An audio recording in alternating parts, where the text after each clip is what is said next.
Good morning. আজি এটা একেবাৰে সৰু বিষয়ৰ পৰা আলোকপাত কৰিম আৰু সেই বিষয়টো হ'ল কি যে সহমৰ্মিতা।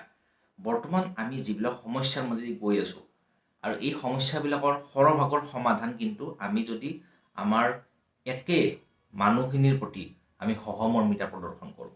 ছাপ'জ আজি মই গাড়ী চলাওঁ আৰু দুদিন আগলৈকে মই স্কুটাৰ চলাইছিলোঁ। স্কুটাৰ চলাওঁতে মই এইটো এটা সমস্যা পাইছিলোঁ যে কাষত যিবিলাক গাড়ী যায় সেই গাড়ীবিলাকে যিবিলাক হাইৱেত পানী জমা হয় আৰু সেইবিলাকৰ ওপৰেদি যেতিয়া গাড়ীখন গুচি যায় তেতিয়া গোটেই গাটো আপুনি ভাল কাপোৰ পিন্ধি গ'লেও স্কুটাৰ বা বাইক চলালে ভিজি যায়। আৰু এতিয়া মই নিজে গাড়ী চলাওঁ তেতিয়া মই সদায় এইটো কথা লক্ষ্য কৰোঁ যাতে মই চলালে গাড়ীখন কাষৰ মানুহ পদচাৰী বা চাইকেল আৰোহীজন বা স্কুটাৰ আৰোহীজন ভিজি নাযায় সেইটো মই লক্ষ্য কৰোঁ। এতিয়া চাওক আমাৰ এতিয়া যিটো প্ৰটেষ্ট হৈ গ'ল ককৰোচ জনতা পাৰ্টিৰ প্ৰটেষ্টটো হৈছিলে পেপাৰ লিক লৈ আৰু পেপাৰ লিকৰ ভুক্তভোগী আমি সৰহভাগ ছাত্ৰ ছাত্ৰী। মই মেট্ৰিক দিওঁতেও আমাৰ গণিতৰ পেপাৰ লিক হৈছিলে, তাৰপিছত কিমানবাৰ আমাৰ SSC চিজিএলৰ পেপাৰ লিক হয়, ৰেলৱেৰ পেপাৰ লিক হয়, আমি গোটেইবিলাকে ভুক্তভোগী। আৰু মই যেতিয়া মেট্ৰিক পৰীক্ষা দিছিলোঁ যেতিয়া গণিতৰ পেপাৰ লিক হৈছিলে তেতিয়া মই মানে তেতিয়া বহুত সৰু আছিলোঁ, কিন্তু সৰু থাকিলেও মোৰ মনত এইটো আঘাত কৰিছিল যে আমাৰ ছেবা যিখন বৰ্ড আছিল তেতিয়া এই বৰ্ডখন অকৰ্মণ্য বৰ্ড মই সেইটো ভাবিছিলোঁ। আৰু হয়ও কথাটো, কাৰণ পেপাৰ লিক হোৱাৰ লগে লগে গোটেই এডুকেশ্যন ছিষ্টেমটোৰ ওপৰত এটা মানুহৰ বিশ্বাস নোহোৱা হৈ যায়।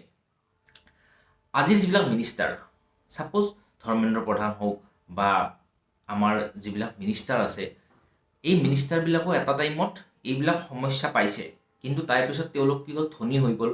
ধনী হৈ যোৱাৰ লগে লগে তেওঁলোকৰ ল'ৰা ছোৱালীক বিদেশত পঢ়িলে আৰু বিদেশত পঢ়াৰ ফলত কি হয় তেওঁলোকে যিটো সমস্যা পাইছিলে এই সমস্যাৰ প্ৰতি তেওঁলোকে আওকাণ কৰে। অৰ্থাৎ কি হ'ব আমাৰ ল'ৰা ছোৱালীটো বিদেশত পঢ়িয়ে আছে, ইণ্ডিয়ান এডুকেশ্যন ছিষ্টেমতো তেওঁলোক নাই, কিন্তু যিবিলাক আমাৰ নিচিনা মিডিল ক্লাছ মানুহ আছে বা যিবিলাকে এতিয়াও ভাৰতত থাকি ভাৰতৰ শিক্ষা ব্যৱস্থাত মানে পঢ়া শুনা কৰি আছে তেওঁলোক আচলতে ভুক্তভোগী হয়, যিটো আমাৰ মিনিষ্টাৰসকলে অনুধাৱন কৰিব নোৱাৰে। কাৰণ তেওঁলোকে সেই ফেজটো কেতিয়াবাই পাহৰি গ'ল আৰু তেওঁলোকে নিজৰ দেশৰ নাগৰিকসকলৰ প্ৰতি সহমৰ্মিতা দেখুৱাব এতিয়া শিকা নাই বা সেই সহমৰ্মিতা দেখুৱাব নিবিচাৰে। এতিয়া যিটো আমাৰ বানপানী হৈছে বহুতে কৈ আছে যে যোৰহাটৰ MLA হিতেন গোস্বামী আমাৰ প্লটতে নাই, অৰ্থাৎ চীনত নাই, তেখেত ক'ৰবাত বিদেশত আছে। হয়ও কথাটো, কাৰণ হিতেন গোস্বামীহঁত যেতিয়া MLA হৈছিলে তেওঁলোকে কিবা আন্দোলন কৰি MLA হৈছিলে, হৈ পিছত তেওঁলোক ধনী হ'ল, টকা পইচা হৈ গ'ল, ল'ৰা ছোৱালীক বিদেশত পঢ়াব পৰা হৈ গ'ল। তেখেতসকল বিদেশত মানে এই বানপানীৰ পৰিস্থিতিটো তেখেতসকলে পাহৰি গৈছে এতিয়া। চ'